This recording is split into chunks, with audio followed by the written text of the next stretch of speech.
Buffalo drong bismillah program to binalunta mamu baba leti baba di balance youth activity ole mati and the entrepreneur fanan mi alon ko nga soto bi studio to Buffalo ko na ba nga soto nyami studio to okay su ko defee rek dina jox kaddu gi kii di baba di balance su ko defee rek mu nuyu képp kuy déglu si jamono ji waaw jërëjëf di la gërëm bu baax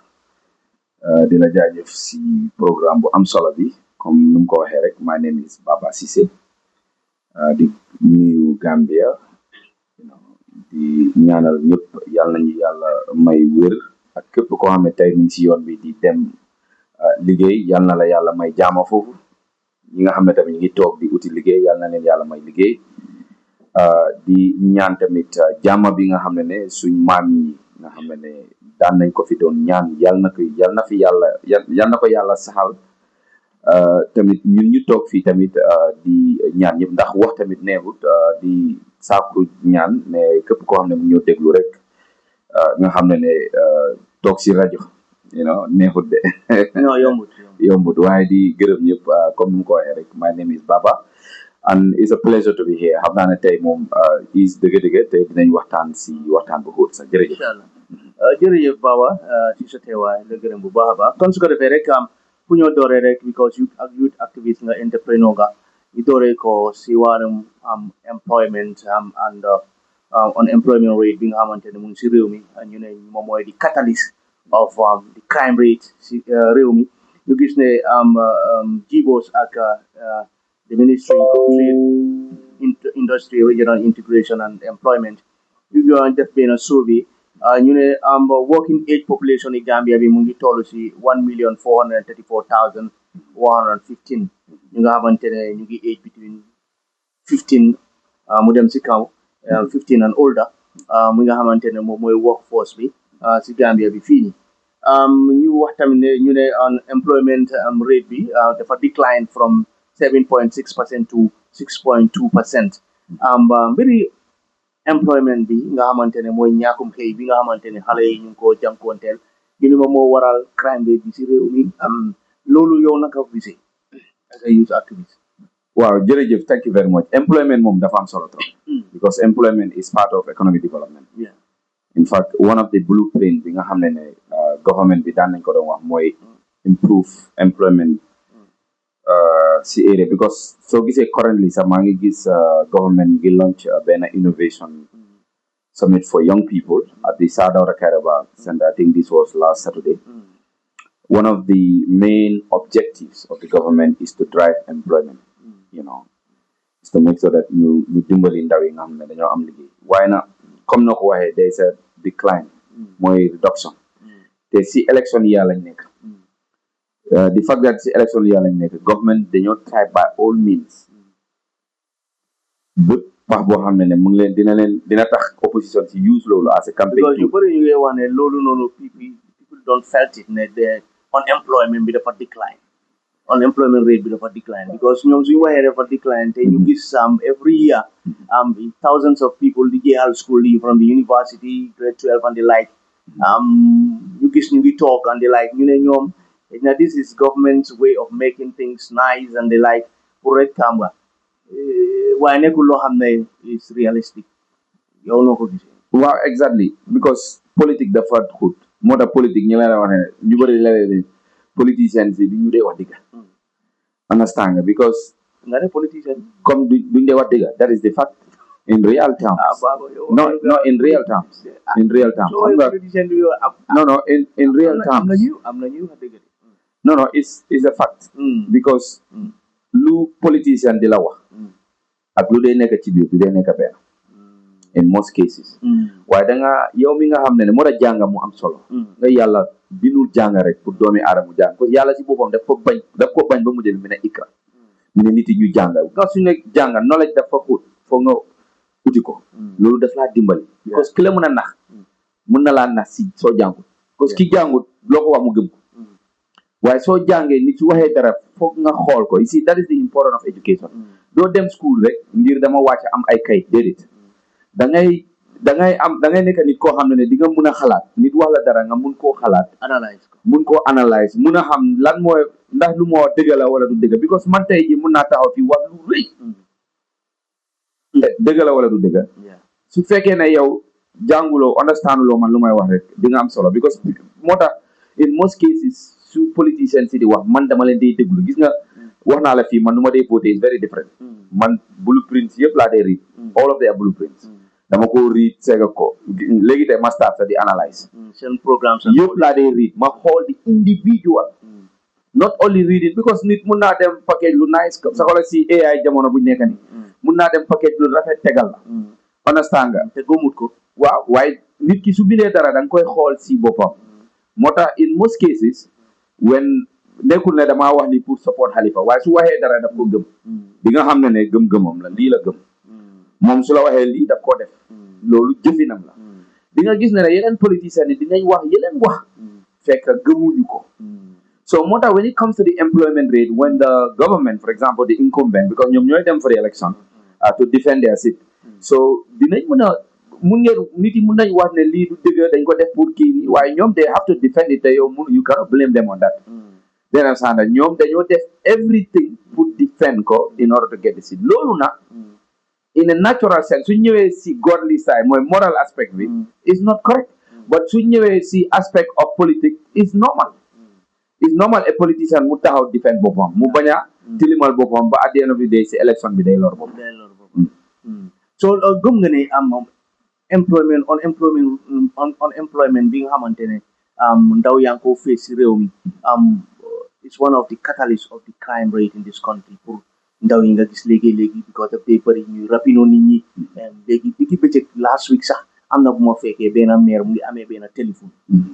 mu ngi wax ci téléphone maire de bu màgget bu nga xamante ne soo ko gisee sax daa ne xaaral ma sarak ko maire baa ngay wax téléphone rek ñaari booy ko téléphone am si diggi bëccëg maire bi di yuuxu seen lifin bi nit ñi riitee lañ mënul leen a jàpp si diggi bëccëg maire baa ngay wax téléphone nii de maire bi di yuuxu yenn téléphone ota mbir yu mel noonu ci réew mi dafa nga ne unemployment bi du moom moo cause lu am na lu gën a dangereux loolu gis nañ maire yi nga xam ne dañ day nekk si tool yi ñi di fekk leen fa jël seen mobile yi rey leen loolu am na fi the problem is so ne unemployment is a contributing factor to crime rate is true factual boobu dëgg bu leer nañ la is a contributing factor dafa bëri doo nekkul unemployment rek a ko de cause because drug abuse mu ngi fa ak tamit man dama ko de waat migration like for example nit yi ñi nga xam ne ñu ngi leen di bàyyi ñuy dugga ban skills lañ am waxuma la buñ bàyyi comme nit yi mun nañ dugga suñ dëkka because ECOWAS dafa am those rules of free movement of people waaye nag ECOWAS tamit waxul ne bul contrôle sa border bi because su fekkee ne da ngay bàyyi criminal si di dugga nekk mu ñëw dugga ñoo xam ne amuñ benn skill amuñ dara ñoo ñëw di taxawaalu fii rek next minute dinañ créer problème wala ñu influence ñeneen ñi exactly sa doomi réew on certain things, on certain drugs or abuse or whatever. Because drug vitamin is a highly contributing factor. The bow, I will blame full percent, 100%. Because man, I don't just blame, I have facts. Government has to have a control. Because the drug abuse in the Gambia is very high. It's very high. Because we are highly dependent on European funding. And if you look at the Sustainable Development Goal,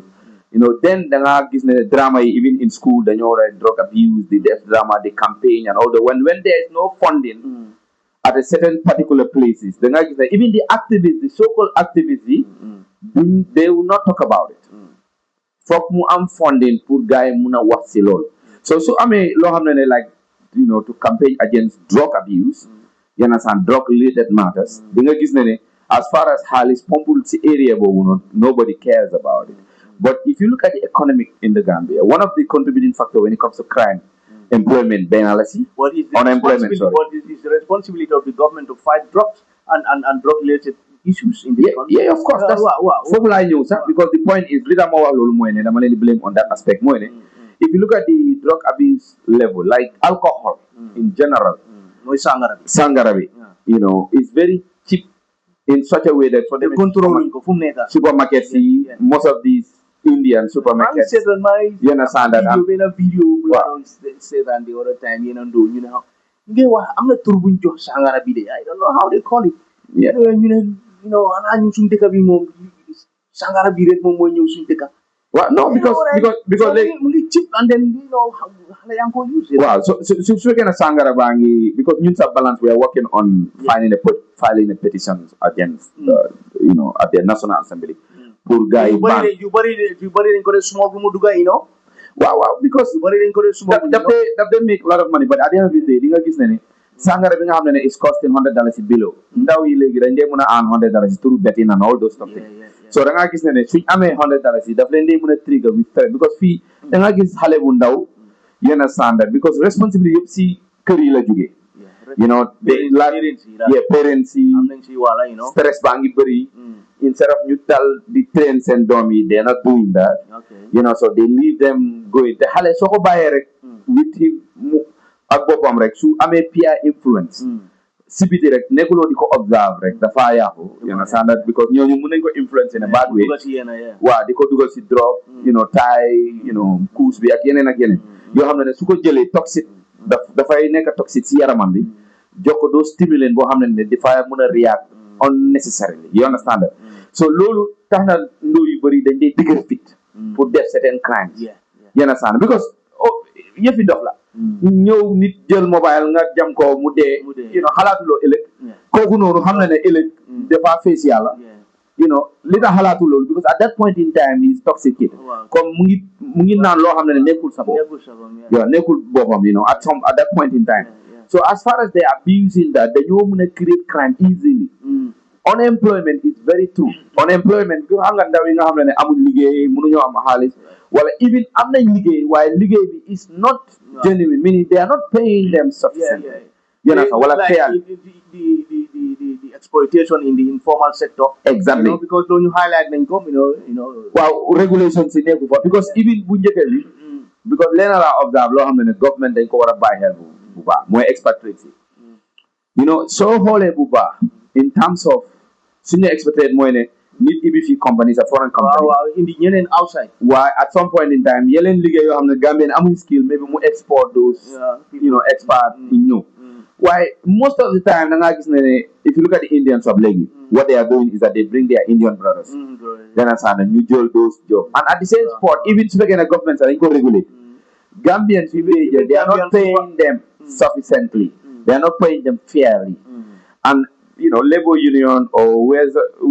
whatever department is responsible to make sure to regulate that ñoom ñoo war a taxaw di dooleel nit because xam nga government ñu bëri dañ war a understand one thing government maybe they might not give you money xam nga xaalis bi lañ lay wax nga comme nañ la jox xaalis ñu liggéey no government might not have the money but they can build capacity you understand they can make laws loi yi nga xam ne moo tax nga tànn sa national assembly loi yoo xam ne daf laa protect loi yoo xam ne wala policy yi nga xam ne daf laa guide waaye fii leena laa mën a wax loo xam ne government even the president has to pay attention to this because it's going to help him mooy people are very good in making policy documents Gambia moment waaw policy document mun nañ defar document good laws and policy documents waaw the enforcement document bu rafet dina fa bam nice dem suñ la ko riidalee nga ne est-ce que waaw non balaa boobu dañu dem si hôtel yi wala dem si lunch ko ñu wooye ko workshop man maa workshop laa ko de ooyee not workshop lekk yi daf dee neex dama fa dee attendre dama fa dee dem dama fa dee nekk de lekk ba mu neex naan ba kii suñ pare billahi demal si yeneen department nga xool those documents they are packed they are not utilized ñi nga xam ne sax ñoom ñoo responsible for those documents soo leen laajee any point in those documents xamuñu ko because the idea is just to make it popular everybody knows that dem nañ visibility bu nga fa jeex ñu paak ko but that is not impact has to be action oriented understand nga nit ki sooy def dara dang si war a diggu soo defee dara nga bidde ko dena sandat nga ne lii la ñëw def te teguloo si action loolu du yóbbu réew kanam te any réew bi nga xam ne is more of talking than working réew boobu musta dem kanam even yow mii as individual su fekkee ne yow da ngay wax rek waaye su suba jotee doo jug nga xëy dem liggéey wala dem uti waaye si guddi gi di nga jékki-jékki naa non ëllëg dinaa def ni te defuloo ko yow as an individual sa progress will definitely be questioned and that is the problem of the guy loo am solo la jërëjëf si loolu comme su ko defee rek ñu xuus nga xamante ne amoon na wax bi benn tey seddagul mooy mbiri Gambie ak Sénégal seen border issue bi ñu gisoon lu xew foofu noonu Tasilaame déggoon nañ ne tamit dañ faa ñëw dismantle ñu dégga fane bloc ñu gis fa lu fa xew ñu gis government bi génne statement ñu ne it's provocative and the like ñu gis Senegalese government bi tamit génne press release wax ne waxtaan bi yaagoon na seen diggante waaye benn results amut su ko defee rek mu ngi mel ni waxtaan bi jurul dara lu nga xamante ne mooy jëm kanam si wàllum border si this border issue yi nga xamante ne am nañ border commission Sénégalo Gambia Permanent Secretariat mu fi waaye benn tey loolu yëpp indiwut solution si border issue bii nii yow bii border bii nii yow foog nga ne suñ ko waree saafara lan lañ ban yoon lañ war a jël ak tamit ak lu Sénégal def si bloc foofu noonu. Very important point. Because dañ dee wax ne sovereignty. dëkk bu nekk da nga am sa own sovereignty mooy sa territory bi nga xam ne yow yaa ko moom beneen dëkk amul right pour invade la. loolu is very important loolu la ñu war a njëkk a understand. ne territory Gambians yaa ko moom. beneen dëkk amul right pour dugg si territory bi def loolu naka sudul noonu. one two. ñan ñoo responsible pour guard suñ territory yi pour make sure ne buñ am any kii mooy suñ soldat yi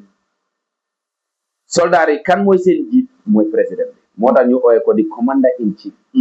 that is loo moo tax gaa jox ko dat loi xam nga leena dama ko dee wax lu am solo mooy ne ñu ne sa kër nga ici et garde koo xam ne kii nga ne nga ko gaadal ma suma kër bi sa sécurité daal comme nga ne isi gaynde bi ñangal kii nii ku ñëw sax mu yuwu la xam nga foofu ñemewuloo faa dugal waaye nga isi gaynde gi nga xam ne ku romba rek mu taalal loxoom ni ngeen def yéen a ngi fay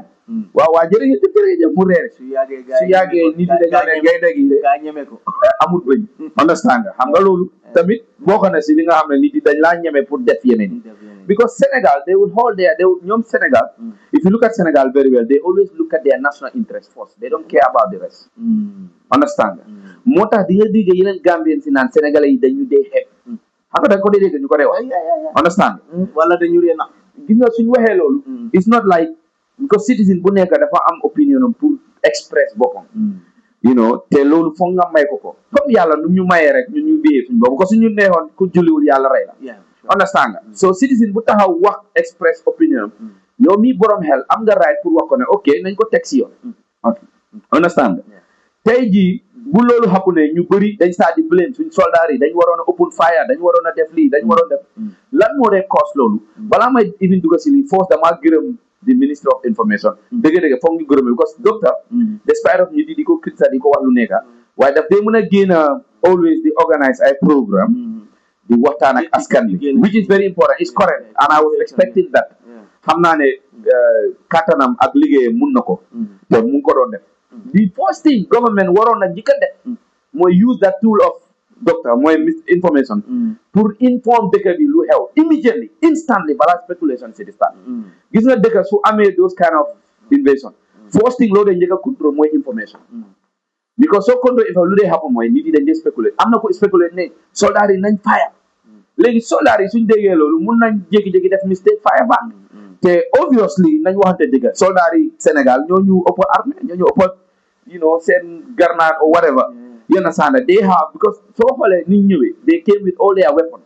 pour fight heavily armed you understand heavily armed so loolu moo laa wan ne there was no lack of respect from Senegal ñoom ñoo tooñ because you cannot invade somebody's sovereignty you understand nga daaneel fence no matter what happened you know there should be a dialogue si ñoom bindal nañ waaye Gambian respond ñu léegi kan moo responsible for that we have to look at the other area that is the foreign affairs you know because su soldat beneen soldat yi dëkk duggee sa dëkk rek invade na that means interior sax am nañ si loxo interior ministry of interior am nañ si loxo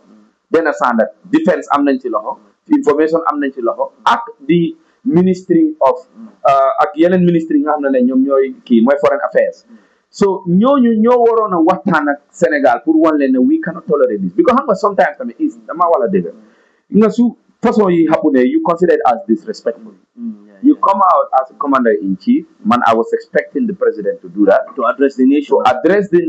and address the Senegalese you know, military. No, this now look why send the ministry, the Minister of Foreign Affairs and the Minister of Foreign Affairs to Senegal as a space. Understand now. I know they must have discussed this. The point is sometimes you don't need the papers. Sometimes when the papers are gone, send paper, they reply you back. You understand? One letter, but yet still you do not reply. You come out and say, look, you know, you have the United Nations Security Council. You report Senegal there. You can report them there because they are violating your sovereignty. You understand? That is one. And it's very important to report them for you not Senegalese population want this because so called Senegal, they like Gambians, you know, that relationship at ñoom. So why this is politics, so it's important the politicians ñu taxawal dëgëral seen bopp ne wane ne lii is our country, this is our sovereignty, we will not tolerate any country to invade our sovereignty. They understand that because soo ko defee dinañ la wan ne ñun tamit dinañ understand that dinañ jël ay actions steps yi nga xam ne yow tamit one of the steps mooy maybe amuñ doore put fire la waaye dinañ dem the United Nations Security Council report la ba pare make sure ne all those damage yi nga def suñ dëgg nga fay loolu dafa war a dëgg dafa war a nekk cadre yu dëgg gis nga cadre yu dëgg dafa am solo lu important la because fu mu nekk nii luñ daaneel foofu loolu xaalis la nañ dem si previous president bi previous president bi loolu léegi luñ fa yaaxa noonu who is going to be responsible to compensate. Loolu mooy diplomacy. Senegalese government is the one responsible. Well, of course, why diplomacy foofu la ñëwee moom mooy role of foreign affairs to go and negotiate, to go and talk, to make sure that they key suñ demee ba. So what about if they claim ne ñoom fu ñu daaneel ñoom ñoo ko moom in fact they are not going to compromise on that. ñu yóbbu leen loi. Then we are ratified to the United Nations General Assembly. They are there. Even the Security Council, we are there. So at the end of the day ñu yóbbu leen foofu yóbbu leen si loi teg leen si yoon. Then suñ leen tegee si yoon ñoom suñ daanwee dinañ leen wax. So guy delayed doole nañ UN xam ne ñoom ñoo ñu toll. Understand nga? If you look at the former president, amoon na time daf dee jënd ay certain weapons. Loolu la ñuy deterrence. Xam nga soo déggee tey big nations yi naan la I have big nuclear weapons. Deterrence la rek waaw pour nit bu ragal loola. Pour la ñemee la rek. Yeah, because President Jammeh was not even using those weapons. Then understand that Google some of the soldiers will harmful because it can be harmful for him. You understand that? The coach dinner display understand that. So guy xam na ne you know mooy loolu. So the same thing sometimes these bàkku yi nii dafa baax si dëkk tom tam nga wane wu sa boppa tuuti wane ne ñun tamit ndaw nañ de waaye we are pepe. Am na ñu nga xamante ne ñu ngi Sénégal seen security apparatus bi xam nañ lu bëri li nga xamante ne ñoom in terms of ammunition, arms and ammunition yi nga xamante am nañ ko because this they are in the country and then most of our security installations yi xam nañ ko duga nañ fa xam nañ so moo tax ñu bëri ñu ngi wax ne moo tax sax xam nañ lu Gambia amee in terms of arms and ammunition and weapons and the like so xam nañ ne Gambia is not a threat to them so they can do whatever so don't you think that one also is a factor? Well, because so wholly one of the weakness of this government currently is the security sector reform. Some of the reforms were not implemented. Understand? Because in 2016, we were among those who really campaigned to make changes. And when the changes occur, what we were expecting and their promises were reforms. You know, the TRRC is one of them. Understand? But security sector reform is one of the most important sector reform. Government daf ko waroon a implement ba pare jox suñ soldats yi wala suñ sécurité yi óolute ak gëm-gëm ne ñoom ñoo war a doxal réew mi loolu dafa am solo trop si réew bëpp réew nag munoo bàyyi beneen dëkka di dox sa sécurité loolu dafa risky trop it's very very risky waaw ban jóga am mooy teg ko soo xoolee bu baax in the sense of Gambia we are border to Senegal, isn't it? Senegal has a strategic interest within the Gambia. True or false? No. Good. You Senegalese soldiers inside within our security. The security, the information you cannot even disclose it to the public talk less of another foreign country. Now, how about if those security get those information and pass it to Senegal for Senegal national interest? You think Senegal will ignore that? No. You think they will ignore that? They will not. Because Senegal munna buga Gambia so much than why do muga buga Gambia than Senegal. No, it's not possible. It's not possible. Senegal suñ gisee li nga xam ne la loolu comme Gambia rek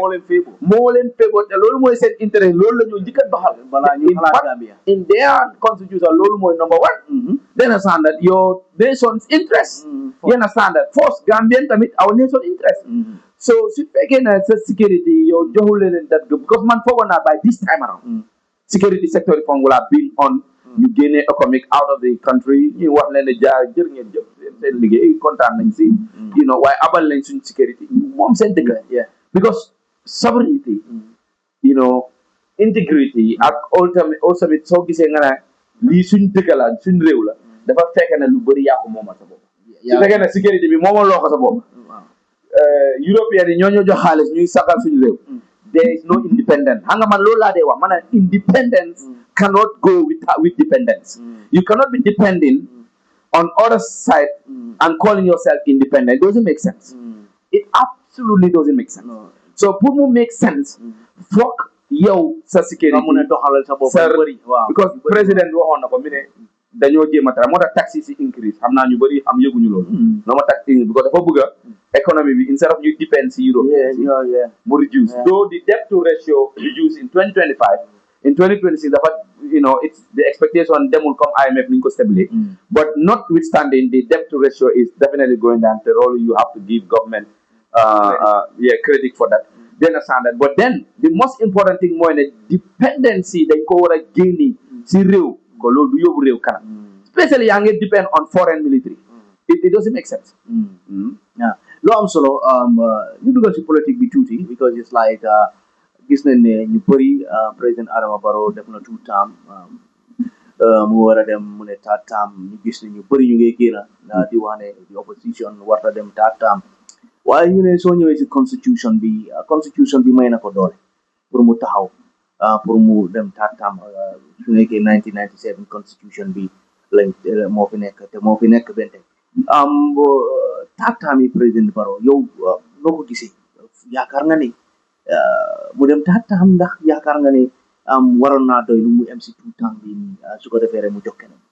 xam nga wax naa la one of the area of the government when it comes to gaps is reforms the constitutional reform si la bokk understand but lan laa la njëkk a wax si begin bi buñ doon commencé ma ne la politicians yi luñ dee wax ak luñ dee def du dee ñëkk a benn loolu nga njëkkee wax xanaa waxuma la ko ñoom nga njëkkee wax good léegi when it comes to moral aspect lu nit yi di complain naan warta dem tàntaam warta they are talking in the aspect of moral understand si soo ne lii moom teg ko si yoon si yooni yàlla mooy moral aspect ne yaa ko fi waxoon de kaddu sa naka la wax sa kaddu na dëgg or whatever sambal sa kaddu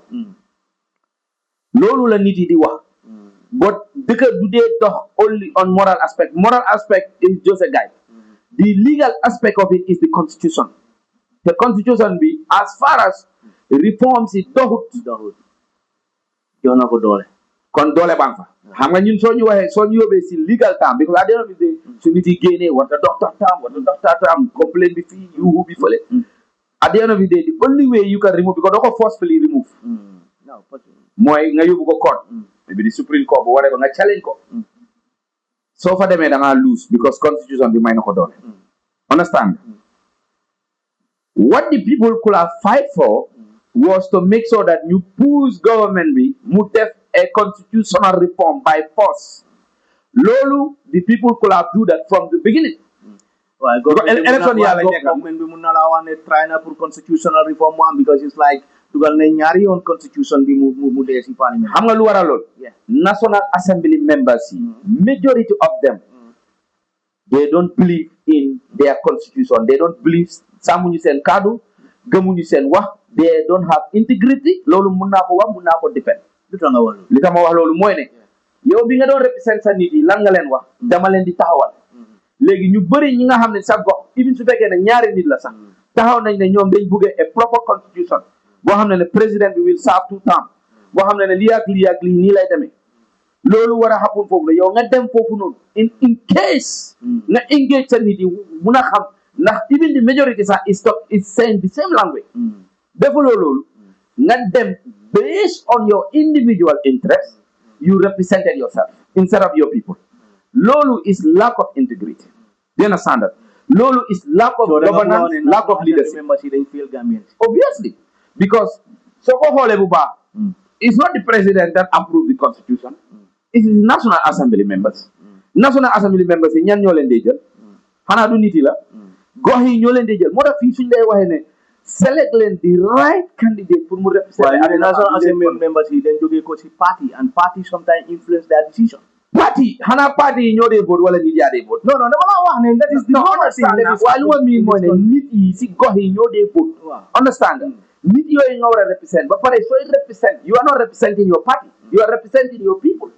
understand noonu la war a mel but it's the other way around in the Gambia. You know, when it comes to politics dies immediately election is over. You understand that?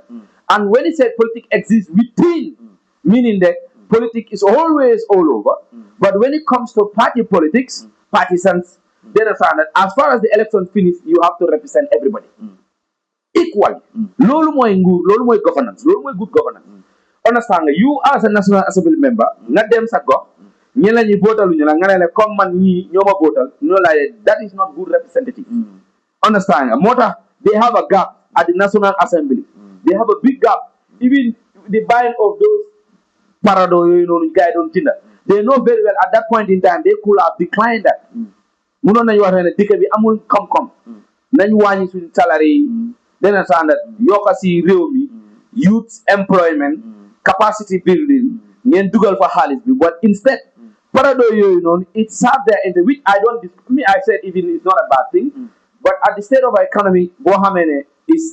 driving moo ngay ñëw it's important that nga reduce cost the national assembly members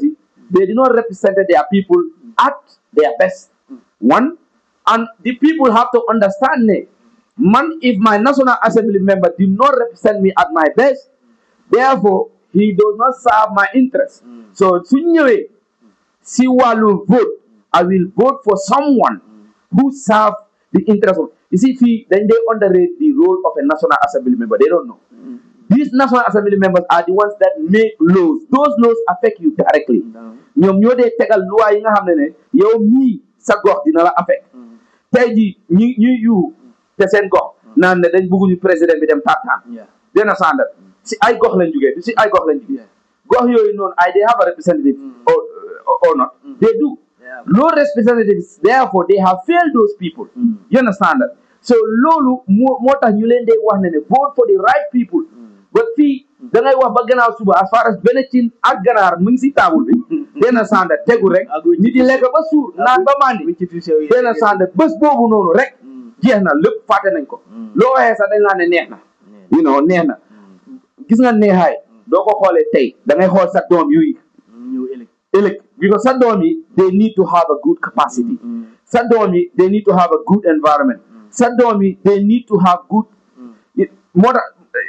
comme am na sector yoo xam ne government is really improving and I love that one and we have to talk about it you understand then lu gën a am solo mooy ne am na sector yoo xam ne they are lacking they have gaps we need to improve those sectors pour ñu mun a dem kanam te national assembly members yi are the reason for this problem of what's the name again bi nga raise question bi nga raise nii ñoom la because munoo blame the president is working on the legal term so ko yowee court daf laa win he still have the right to run for third term because constitution bi génnewuñu ko it's still there te ñun our country is governed by a constitution xam nga dëkk ñetti things moo fa nekk lu am solo te doomi képp koo xam ne dafa nekk dafa war a bàyyeel mooy sa flag sa national anthem ak sa constitution these are very important very very important and you don't have to joke with this kon yow si sa xalaat yow si morally foogoon na yow yaakaar nga ne warta taxaw waaw morally if the president feel like ne okay man maa joxe woon promise bi kaddu bi ni feel naa ne you know dama war a sàmm suma kaddu dama koo def so loolu def na si président bi pour mu decide loolu as an individual but then the other thing is tamit soo gisee président bi naan la am na point bu mu wax ñu bëri di ko deny he has a point mooy ne Gambia c'est small economy soo startee liggéey nga bëgg a accomplir sa liggéey foog ni di may la time pour nga mën a def sa liggéey loolu tamit mu fa waaye loolu has nothing to do with sa kaddu because yow yaa wax sa kaddu da nga war a sàmm lu am solo balaa ñu ubbi line si ñu wax mbir yi nga xamante ne right now opposition parties yi ñu doon si coalition building process ñu si coalition talk waaye gis naa ne xaajoo am na seen diggante because it's like on the party led model and the candidate led model bi nga xamante ne ñu ngi ko am seen biir gannaaw bi nga xamante ne UDP ñu ne loolu ñu support mooy party led yeneen political party yu mel UMC SAFAL mooy APP Sobea ak GDC ñoom ñu ne daal candidate led fo mu nekk nii mu ngi mel ni ñoom majority bi comme nuñ ko waxee seen spokesperson waxe bi mu ne daal majority bi candidate led lañ d'accord so mu ngi mel ni loolu lañ d'accord ñu gis UDP withdraw from the coalition talks ñoom ñu génn yow la mooy sa réaction si loolu waaw jërëjëf si question boobu noonu because man from the beginning I made an analysis ma ne am na ku ma musoon a laajte a question like that mu ne ma how do you see this election coming up ma ne ko su ma la because man wax di dëgg laa faruma fenn na waaye damaa wax dëgg ba mu leer ma la leen ne suñ xoolee currently the political situation of the Gambia suñ demoon election right now the president will win booy loolu ma ne ko ne because da ngaa xool the political situation ok lu may def mooy balaa ñuy dugg si loolu nañ indi président Barrow dafa react si bu mu déggee ne UDP withdraw nañ ñu déglu boobu noonu tuuti xam naa some 1 minute la rek and then we come back very soon. inde candidate o tombol na suñoo tànn candidate aliŋa passoir nañ leen ñu passoir leen jali ka kuyaate ko Jaliba mu ne janniɓe kendo lonna balaa ngaa xam ku baax eɓa passoir men foog nga passoir ko nima passoir ete kendo soo ko passoiré doo xam ñu baax na regional chairman o diyamoto jang mu ne Lamin Jamba Jammeh regional chairman wax na ako ko eɓe kafolola pour que kafu irintele ñogoroke ne dañoo def coalition pour ñu mankoo bari breaking news wala soɓeɓe jeeɓe waaye dafa am xibaar bu génn bu gaaw de bu fa am julu jantiyo mu ne borom buum bu gudda bi anin julu suɗontiyol ak borom buum yu gàtta yi walla futo baddale kunu ñooñu fi nekk seen ànda boobu buum yooyu dog nañ démba bari jul jantiyo man jiyo ɓinoɗame a yemin ma ne borom buum bu gudda bi fu mu mënut a rootee ci teen bi pour naan yamira julu suɗontiyol ɓe minnani ba kon nag borom buum yu gàtta yi ndax dinañ jot teen bi bay mun a naan julu jango ɓeete mbulu mu ne yow yaa amee buum bu gudda bi itaman jiyo ɓino yow sa buum bi jotu teen julu bi suɗo men mbulu sa kaa ki amee buum bu gàtta oɓe jiyo ɓino la ñaati foofu kooku naka lay rootee ba naan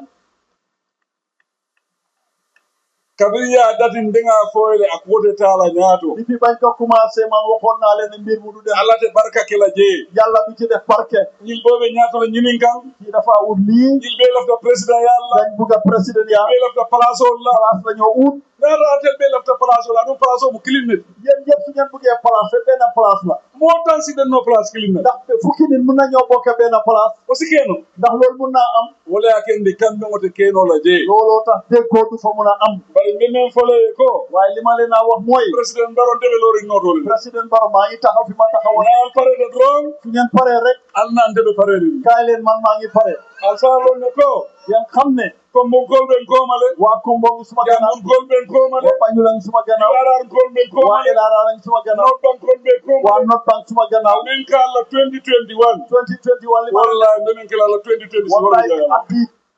ok président Barrow mu ne laal na leen de so lu nga wax rek division bu nga xamante ne am na fa waaw because man buñ ma laajtee and I told them that ma ne leen ñu ne ma why did you say that ma ne leen ne one thing we have to understand mooy ne ñoom seen boppa the opposition themselves ñëw génne nañ ne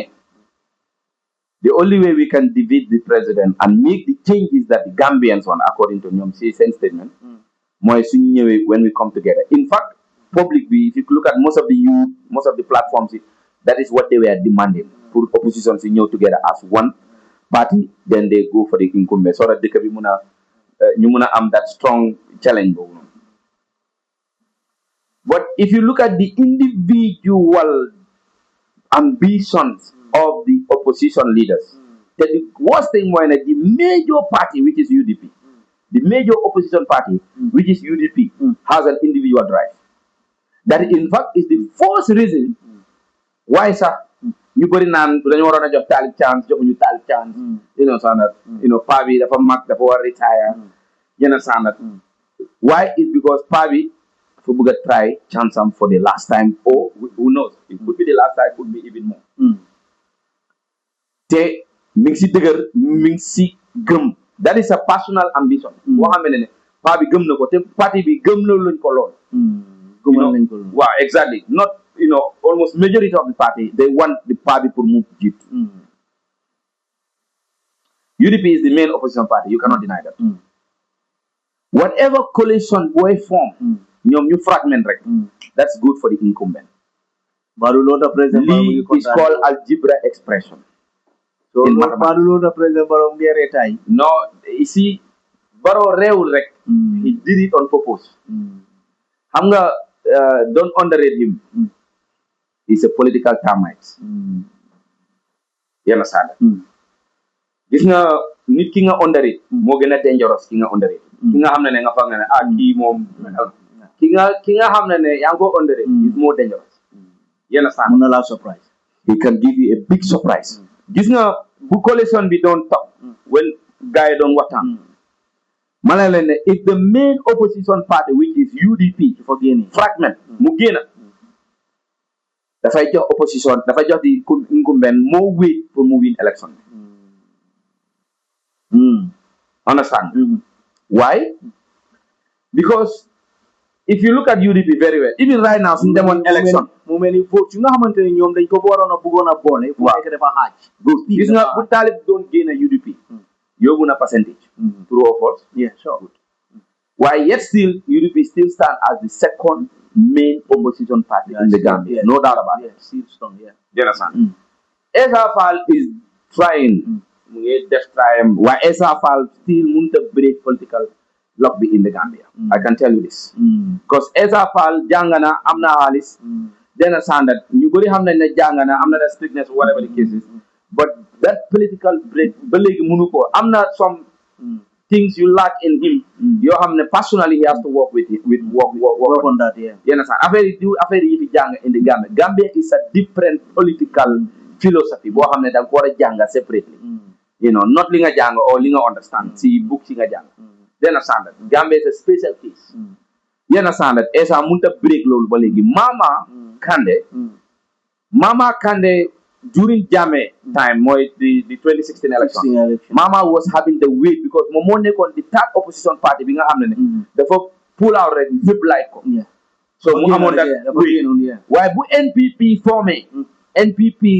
it's just like su fekkee ne yaa ngi xeex ngay dog tànki nit yi NPP dafa jël almost every supporters of Mama Kandeh look at my NPP most of the Mama Kandeh supporters are there understand so Mama Kandeh su nekkoon ne xeex la moom dog nañ magam bi ba pare understand so NPP formé na ko like already jël na that formation then Canary again Talib you have to give credit to Talib you have to give credit to him you see in every move gis nga bu Talib separated from UDP though man I disagree to it and I have my reasons but the point now is that boom separated he was working very hard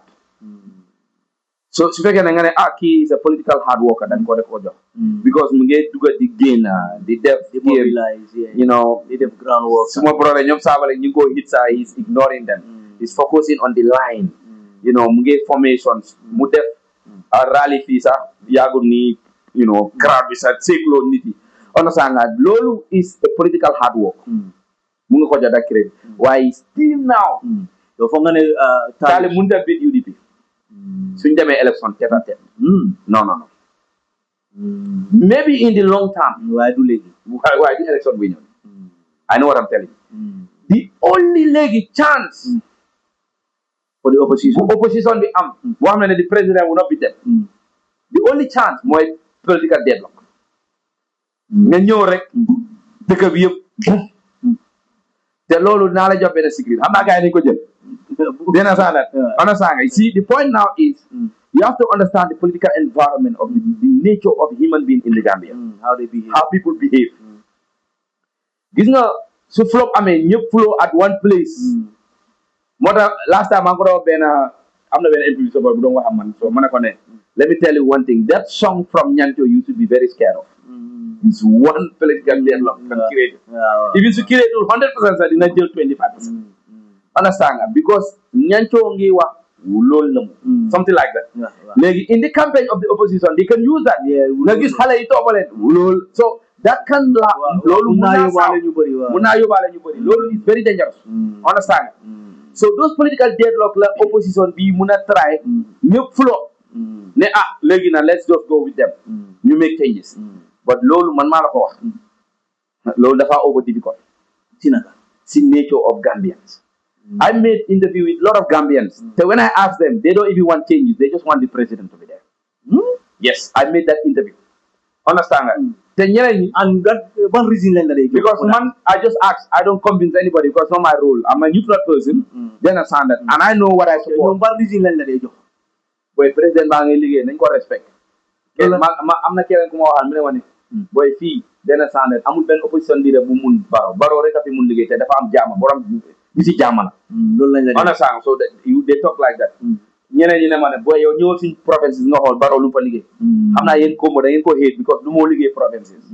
so you see those points te incumbent daf day am spirit yi boppam boo xam ne yàllaa ko dee may loolu yàllaa ko bindee si nguur especially a rising president noonu la dee mel pour nga daane ko daf dee difficult waaye dama laa wax ne there could be a political deadlock is possible there is a probability xam nga in maths we call probability but the calculation is there. Fragment will happen between UDP and the opposition. The opposition coalition is a very bad one. Very, very bad. If there was a victory celebration right now. Candidate-led model, because the thing is, come 2016,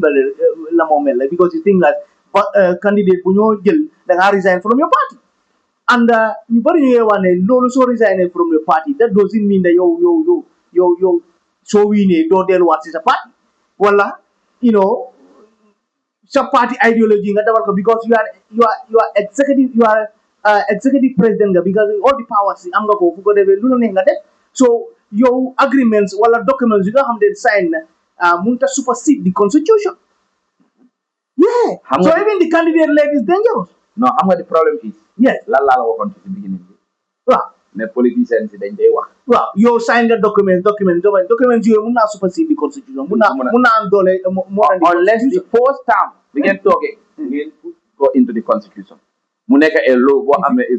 is binding if you have the majority there and su nekkee tamit dem ngeen as independent si local government elections si parliamentary elections su nekkee dem ngeen as independent while there's a probability ne parti yu bëri ñu fa nekk ne su président bi ñoom suñ wiinee sax parti yu bëri dañoo bëgg a amal seen député yi bopp so foofu noonu the majority ku fa am majority rek moom mooy determine what is going to happen obviously that one I totally agree with you why the problem is so far the other coalition most of them are educated isn't it xam nga I will not lie to you lu ñu gën a sonal mooy ñu jàngul du ma la fenal de am very serious xam nga ku jàngul lu mu dee gën a ragal ndax dinaa am place bi kii moom a gën a jàng yéen a saxoon see gis nga ñu toppa ñoom ñoo dee ñëw sa noppa yi la ñoo toog di la wax loo mën a dégga di la si waatal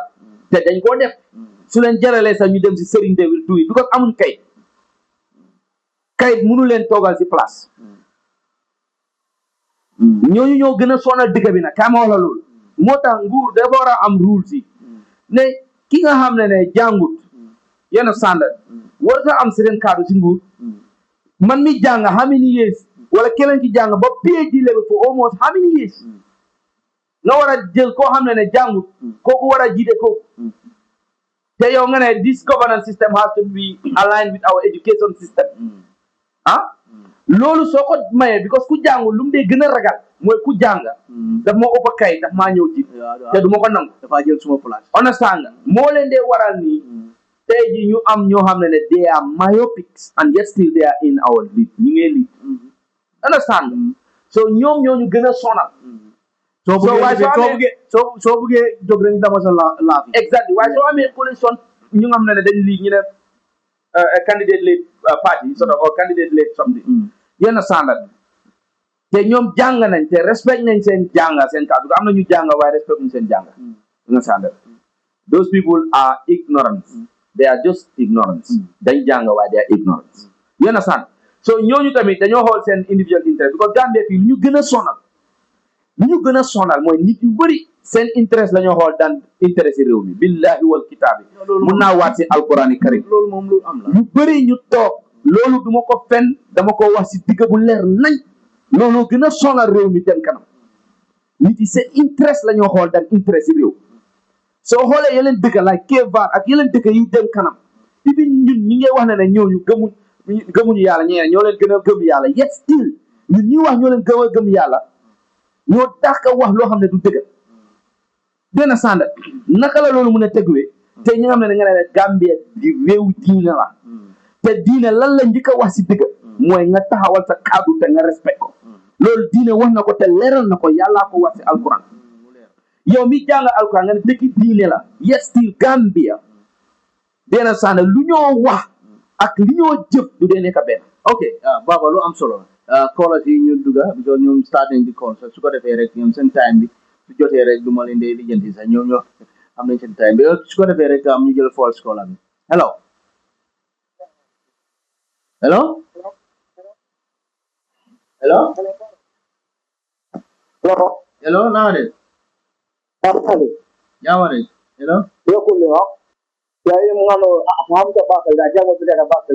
ah kala diamo be okay mbe moy kay ko diamo be tan okay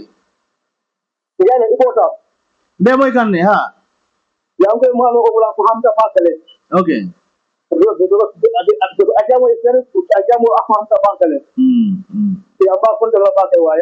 tonya abarka ba okay 2500947 5122947 hello naam jërëjëf Diallo sant yàlla alhamdulillah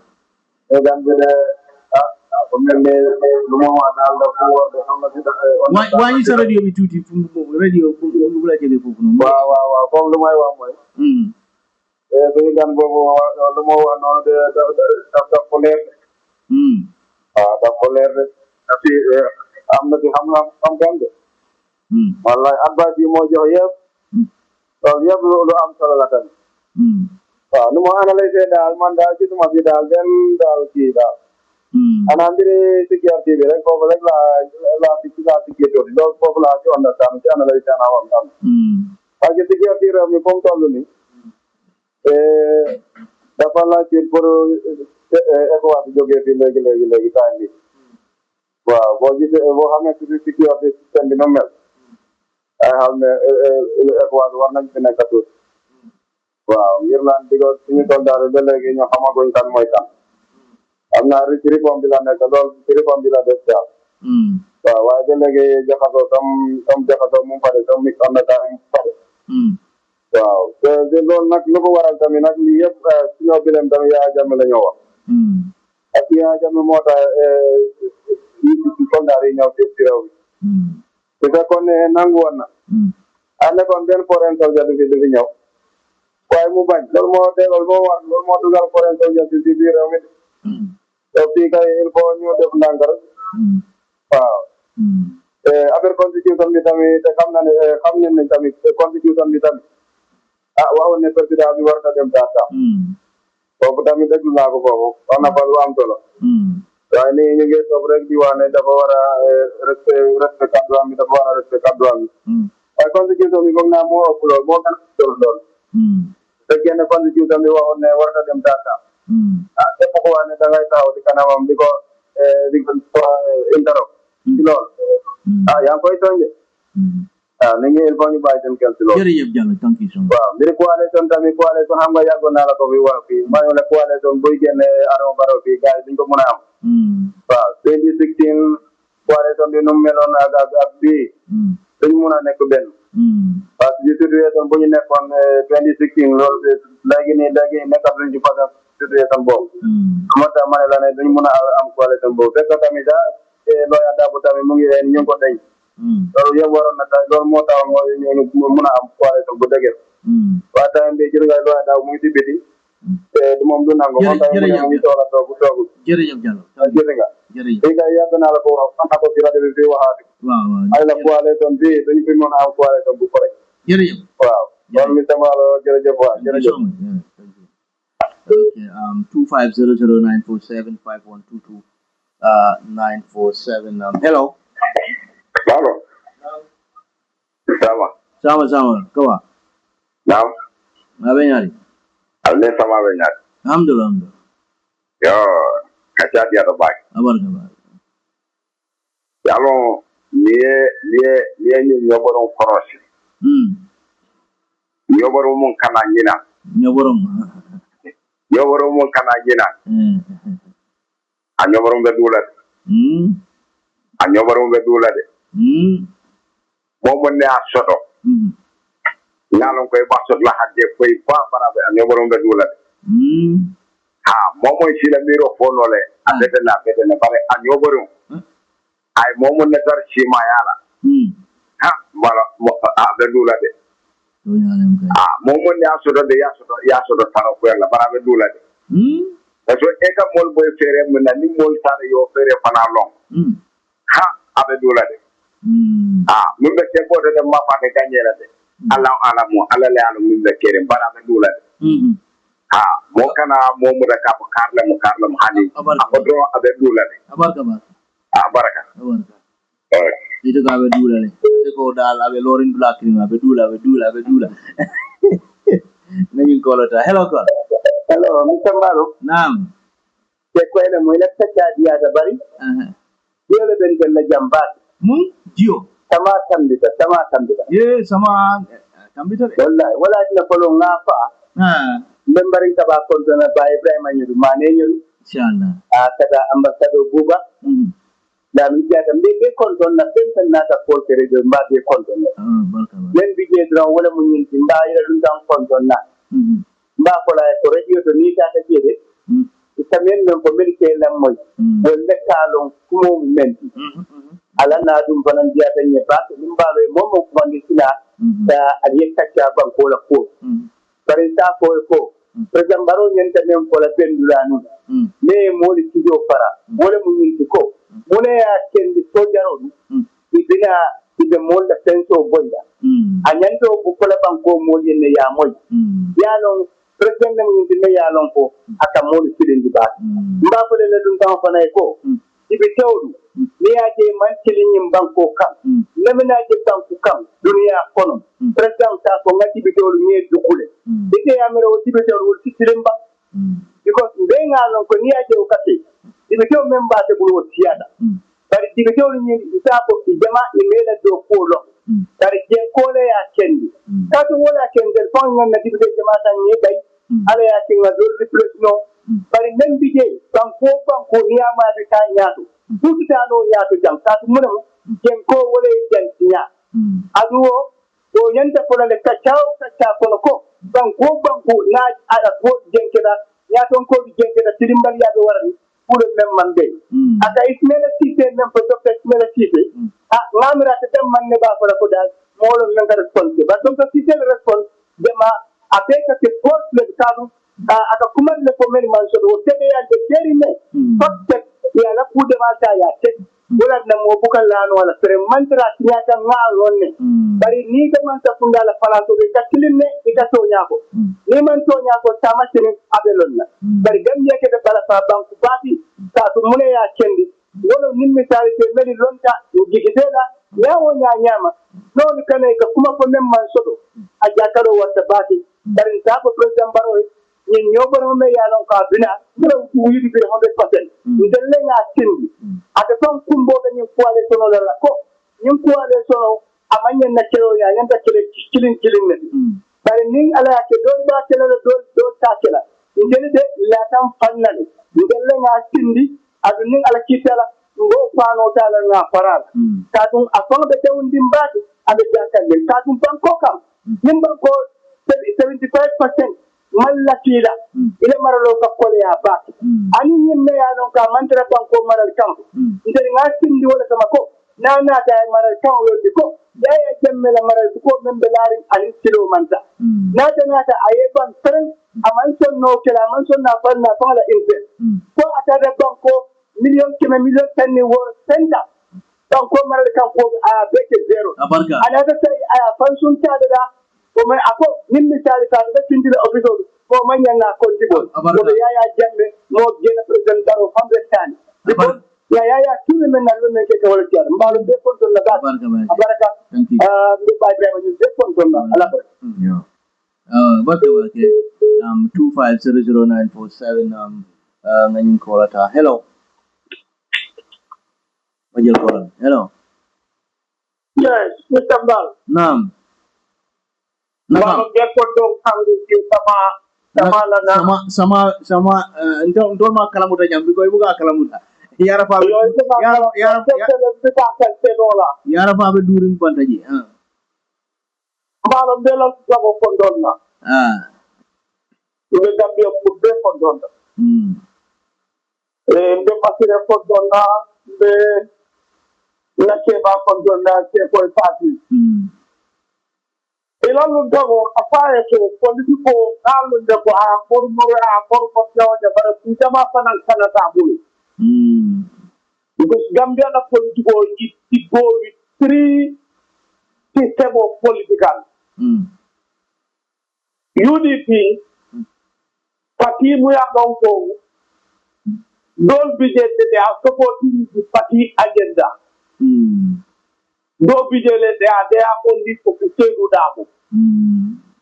wala tin be UDP no problem they are the two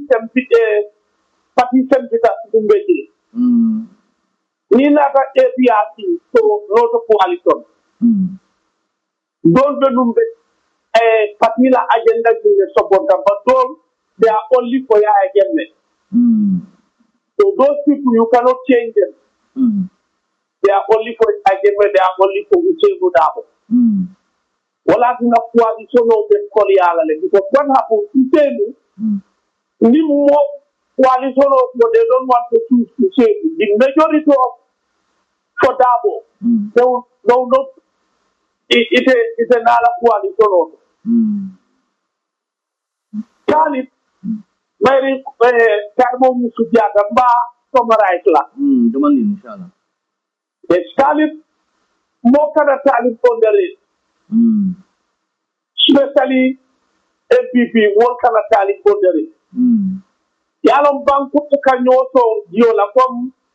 ni tata faro yalo faro ka nyoso diola bi mbete moto ni gambela yuko be no na bake ika kole ko we want a new youth leader muno sapu tata mumbe Senegal abina kan gambia o nta fa ya ke muyalo ko even ko political round be aten la moy ajude Talib mom manya taka undan abarga it's a very good potential candidate muyalo ko at any time as a flex no I'm not supporting Paris I'm just a passive muyalo I'm giving ideas Adam Barrow is working abe do kumala but sending bit wala Canada bulu wa nyanta rectify wala mundi wala ko dina ta bi data kenda wala ngam la problem of is billing hospital but bi data no pitado so if you don't put them back you will some of guys so ka do na ko no bi mbe te mo mun to ganda la jata kenda abe tala kande amantara sama kan kom according to ganda la population of bitaka nyam ni na the income of security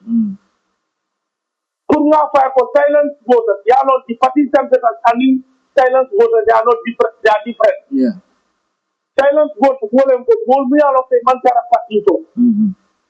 but if you put sambalang to sito them to sito ila well ila movement ina wol ka wolle la moy wala dina ñin two things baro ñanta ka fight yola before 2016 because silent voters wolen ko businessman or Christian or me along they are not only the mantara party to abarka wol bake ya mutim yola i mandara ke fanje programme o to tamu tije abarka bake wala na kendi mo mi pandala five for you can go and follow back I can relax depending section of the response the KMC jana beti tabare election of between response ni KMC wala election of abarka wala na ina munda na five by ta mo response ni KMC ay wala compensation of tinga ila idea to nyadi lo dimale be tabila abarka ne ko do baake abarka bake yola tubabu jël second to last call su ko defee rek ma jox la kàddu gi yow tam nga respond to some of these calls because time out hello aywa asalaam monsieur Ndiaye Abidjan number 3 UDC number 3 yeah yo ne ko ne ene man wandi na de ko do na de ko ndede bi jabale kunya dini jamia ala ni amende mo yo ba respect o ala ni la mun bare na ko la president ne mo ka ko ba di ko ndede ka ja ko gombe ne ka be ki na mo yo ne yo ko ko de ko gombe yo kula bi ya ji be bi akale okay jare ke ya kula bare le ko ko di so ne mo ka sa du ki anda ko kan ja ke yo le be bi gombe du ya du ni ma yo bunya ma yo ko okay si mo ko ja ko ya kan gombe ya pa ke si mo bi ja abarka pa ki ni mo ba ma ta mo du de mo ni ka do ni ana mo do ko de abarka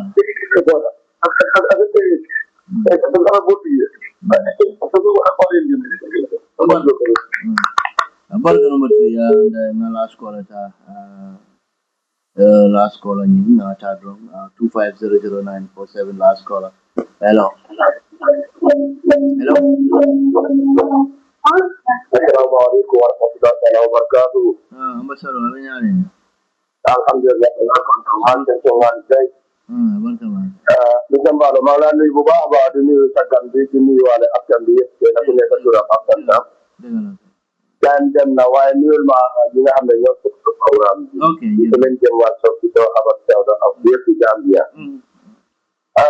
Yinga bisan ba da wa bi bena la moy wa bi lena la mo ni so la ci digante Gambia ak Senegal. Yinga lu ñu sonal moy mbokk na ci so waxe ñu ne Gambia ak Senegal ay mbokk lañ ay doomu ndey la doomu baay lañ tay ñu di réalé suñu bopp ci mbiri mbokk na ci ni ñu nga problème bi do Gambia digante Gambia ak Senegal gopp ma ni Gambia xam na ci dara gopp ma ni Senegal xam na ci dara wa mo neexut rek waaye Gambia ak Senegal seen digante bi ni dafa sensitive trop te pare ñu nga adi fo tué tamé di nga gis ñun suñ soldat yi ñun suñ soldat yi seen weapon yi yëpp lañ jël jox ko yóbbu ko jox ko Sénégal ak nekk ne lan la ñu dee wax mooy ñun suñu weapon yooyu noonu dañ expire depuis former président Jawara yal na ko yàlla xaare àjjana ate ko yërmande am depuis temps bi former président dem ci yàlla former président Dawda Kairaba Jawara musta jël naka former président Jammeh Jammeh te musta xalaat de ekati ngànnaay wala fekkee yóbbu ko Sénégal di ko jox Sénégal wala nga gis ko ci military personnel ñi nga xam ne ñoo nekk ci réew mi te musta nangu fekkee seen loxo nga jox ko naka Sénégal seen sécurité service bi nga bàyyee suñu soldat yi ci loxo leer soo dafa mel ni ñoom ñu ngi aar dëkk bi empty hand ñu ngi protéger dëkk bi with empty hand soo loolu mooy problème bi su ma ñëwee ci affaire yi naka 2026 presidential election bii nii mën naa leen a wax ne waa muy bëri waaye billahi Barrow dafa dem Barrow dafa wàcca billahi Barrow dafa wàcca te maa ngi jógee ko liggéey maa ngi wàcca fan yi maa ngi liggéey maa ngi xëy di dem liggéey boori jàmbur soo ma wàcca maa ngi ñibbi ci ma dégg seen théâtre bi foofu noonu ñu nekkoon ci politique ñi ci théâtre lañ nekka because nekkoon di wax nit ñi lu nekk seen lu nekk li na ari xooli nit ñi rek Barrow bu fekkee ne moo dafa foog ne comme naka opposition yi seen jubóo bi wala seen ñàkk a jubóo bi mooy tax moom mu falu di 2020 élection bi dafa ànd ak boppam ñoom ñu juboo ñu ñàkk a juboo di daay taw baro mu falu jërëjëf te élection bi du ko towal de du ko loolu yëpp lu ko dégg fi mu moo ci ne baro dafa bëgg a towal élection bi hey lu jig Yaya Jammeh du ko jig de lu jigo Macky Sall du ko jig Macky Sall towal na élection bi fii lan la mujjee dañ ko élection bi dafa dellu back to normal place bi nga xam ne foofu lañ ko jàppoon te suñ jàppoon élection bi ba boobu la élection bi am so this time around Gambia 2026 élection bi nii ku dee képp ki nga xam ne génne nga sara te sa sara bi nangu pour yaakaar ne 2026 élection bi di jëmba on the six dañ ko toxal de duñ ko toxal de luy am mooy am de waaye duñ ko toxal élection bi duñ ko toxal seen mbokk la seen soppe di ambassadeur Bouba Camara Diaba asalaamaaleykum wa rahmatullahi taala wa barakatuh lañ dalal jaama bi waaye élection bi duñ ko toxal de su bëggee jaama élection bi dañ nekk ci right place bi di jëmba on the six thank you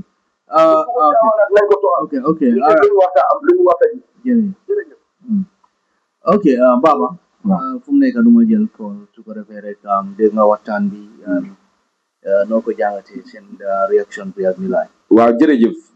si waxtaan kàddu bi su ma xamoon sax most of your audience are in Mandinka wala you speak in Mandinka while notwithstanding ba léegi comme ni ko starté rek daanee ko noonu xam nga politique li moo neexal politique ñëpp duñ dee nangu si benn kàddu waaw mën na la mun ngaa ñëw nga taxaw nga ne tubéy bu ma sol dafa black ñëpp xam nañ dafa black waaye dina am ñeneen dafa bulu xam nga luy waral loolu ku nekk intérêt am la day toppa si politique ku nekk dafa xool yow li ngay wax ndax moom neex na ko wala neexu ko waaye ñi nga xam ne we are neutral duñ la wax li lay neex dañ lay wax luy dëgg xam nga soo xoolee si kaddu most of the callers yi ñoom si lu ñoo wax mooy ne comme si ku mujjalité bi ne you know Barrow dafa wàcce whatever the case loolu moom fan la ko wéer mooy si gëm-gëmam du noonu te képp mën naa gëm boppam yow mën ngaa wax loolu Barrow wax loolu keneen wax loolu waaye lu gën a am solo mooy nu réew mi di doxee ndax gis nga luy dox because doo ma mën a wax ne dafa wàcce noonu rek because yaa ngi gis na ne NPP tamit ñoom tooguñu de ñu ngi def everything possible pour win election bi nga xool opposition parties yi ñoom taalib soo gisee taalib bi tukki ba fu nekk di uti xaalis si make sure na campagne bi doy ko xam ne ne politique dafa nit moom tamit toogut de soo gisee UDP tamit di dem fu nekk tooguñu de dëgg la bëre bi dina neex trop waaye nag bëre bi balaa mu doon neex ku nekk def par place am ba mot ko soo gisee Gambien si doon oote coalition benn dañ xam ne Barrow digër na am na ñu ko toppa ñu bëri waaye naka lañ ko mën a daaneele pour ñun ñëpp ñu mbooloo nekk benn lii la nit yi doon oote soo demee plateforme yu bëri loolu lañ doon oote waaye loolu bu mu rëccee te nu mu rëccee moo garaaw xam nga su nu mu rëccee moo garaaw mooy ne the biggest opposition party no doubt UDP is the biggest opposition party moo fragment taxaw alone coalition si taxaw alone kan la ñoo dimbali wax ma rek kan la ñoo dimbali xam nga ne incumbent bi la ñoo dimbali so lii mooy problème bi lii na dina feeñ ci élection bi ndax ñun nekkul ne dañoo wax suñ cadre rek wax ko noonu dañ koy teg si yoon study ko scientifically ñu xam ne lii nii la war a feedoole mun naa toon xam nga mbiri yàlla moom comme ni ko waa ji waxee moo tax ma ne la ma def si bot ma ne there could be a political deadlock wax naa ko ba mu leer nañ man sax there could be a political deadlock suñ waa ji waxoon ne soo demee si yeneen gox yi am na gox yoo xam ne dëgg la président bi amu fa strong bi soo fa demee di nga dégg yeneen kaddu dëgg la waaye ñun dem nañ gox yu bëri waaye leneen ngeen understand mooy di political termite system bu gaay di dox di dem si ron di waxaat nit yi Gambie ni tamit suñ nit yi di bu ñan di dox mooy NPP benn standard because at the end of the day da ngaa gis ne fii dafa bëri ñi ñaaxa nga dem si ñoom si ron nga jox leen $5,000 ñu gëm la ba ilaa yow mi di waaw loolu nag ci loi si gaa ngi si kaw waaw loolu nag voter inducement loolu mbir la lu nga xamante ne waaw waaye gaa ngi si kaw waaye doo ko xam because dañ ko def si ron in such a way that ni ko def su turoo kono you understand and people are doing that a lot here moo tax ma ne la ne there could be a political deadlock in the side that the coalition be pulling that support they could definitely defeat the president why not it's possible there's a possibility but liggéey dëgg la du yomba de liggéey dëgg la because Gambians yi man I know them very well I know them on a grassroots level gis nga fii mun nañ baaxu yuuxu élection su jotee beneen façon nit nga dee gis yow sa booba nag nit ki xanaa bi ñi ñoo ma doon wax ne nii ak ne de ñes naa waa ñii la nga mën a la ñii la waaye politique su jotee beneen façon nit lañ façon la waaw kon nag waxtu bi jeex nag la gërëm bu baax baax si sa teewaay su ko defee ma jël last caller bi kii lucky one la anyway mu jeexal programme bi hello asalaamaaleykum Malo. naam na maa sire yow yaa jeexal programme bi yow yaa maa ngi nuyu sa gande di ko sant di ko gërëm. waaw suma olof bi mu ñorut noonu. non waaye waxal rek waaw wante. ma wax ko dama dee dégg olof yi di ko wax kaba. soose yi di ko wax kaba. kaba waaw poli yi di ko wax lamude. ren. duñ ko yàlla fekkee. danañ toj kaba bi. ak mer. ak mer ah. waaw. waaye soo ko tojee ak mer mbaa di nga ko mën a lekk yi. ah. soo ko tojee ak mer mbaa di nga ko mën a lekk. waaw xam nga fu mu nekk nii da nga koy toj ak mer. da ngay lekk suuf bi lekk kaba bi. ah. boobu na ñanga de. boobu dina ñanga de. Mbaalo. Mbaalo dala du ko ama wonki ye ama. ko noon. wi yimɓe ɓe. pour wondema UDP iwi e coalition o. ɗum waɗa weesimɓe. ko hannde ɗum fonnoɓe mettude. hannde ɗum fonnoɓe miijinde.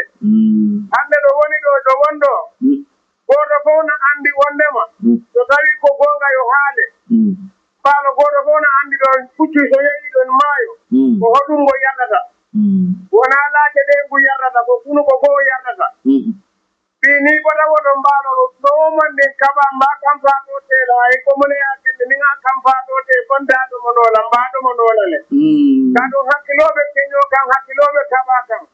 so mbeɓulo ɓeele sambala ñoola e bañela komɓe temmo men ɗo aketa mbeɗi e susulaade ka fogo ha koyle sono mamɓen kamɓen imam kamɓen sayinoma ñandakele yeti parode wayro ɓe temmo men ɗo yayaɓe jawwaɗo men na hay mune ko ako jinnol nin pewol ɓeɓe mo sikkamaye kante o fayla henne bare ɓiri alala demaro naata ademandaɓam so ñin ɗo fana mbafoɗa e aya barka aya lakka ɗo ke aye futukatallaka ay même fo a keseɗa anin barka bake yo bari fana mbayiɗola ala ka fo ko ñin a carte fayoñe nin ala sonda mais paɗo sudila alale kodeke ala barka ala mamma ɓena sama fatantama kooku moo nekk last call bi kon di leen gërëm bu baba mun ngaa tàggoo rek waaw di jaajëf ñëpp wax neexul na because di nga fi wax loo xam ne du neex ñeneen dina neex ñeneen ñi waaye lu gën a am solo mooy nga wax dëgg bi rek because man lu ma dee wax mooy ne nit ki suy wax sa problème sa challenges